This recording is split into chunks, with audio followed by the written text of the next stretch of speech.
Kanyari ganyan. Tapos ito ano, 0, 30, 30, 45. Para lang to sa special triangle. Yan. Pag ano, kapag sign, yung tricks natin dito guys, ano, square root of number of fingers sa baba, all over 2. Parang ganyan. For cosine naman, number of fingers pataas, all over 2. Pag tangent naman,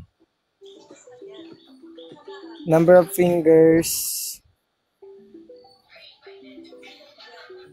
sa baba, all over number of fingers sa taas.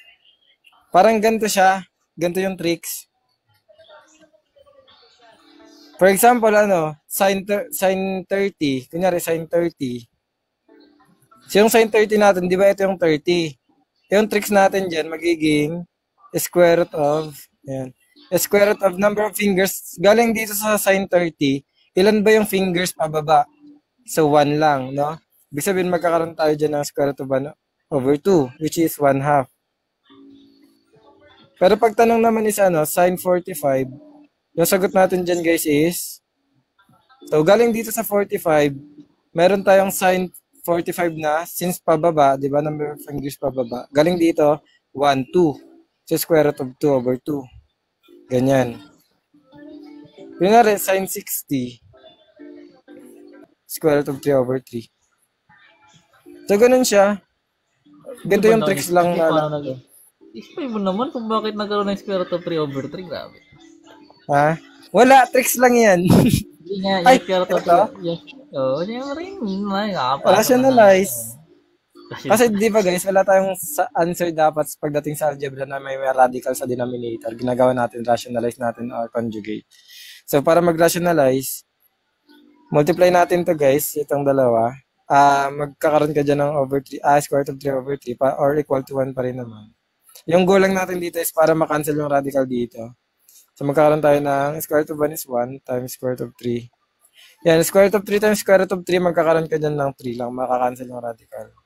So kaya ganun. Basta ganun, ganito yung tricks na alam ko. Kapag special triangle, Pwede yan. number of fingers pa baba. Tapos number of fingers pataas, ganun. Sin 0, eto, wala siya sa baba, di ba? E di sin 0 is 0.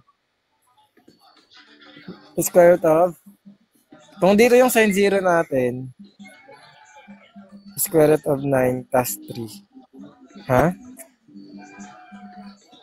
Ito simplified lang to guys, simplified to. Hindi siya undefined. Kasi meron siyang numerator. Kapag sa kasi yung ano natin, over 2 yan, di ba? Sin. So ito is 0 over 2 or 0 pa rin.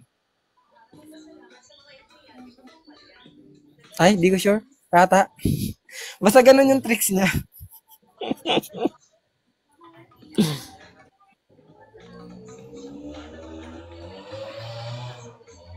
So, 0, 0, di ba? Parang ganun siya, guys. Bye-bye. Bye-bye na.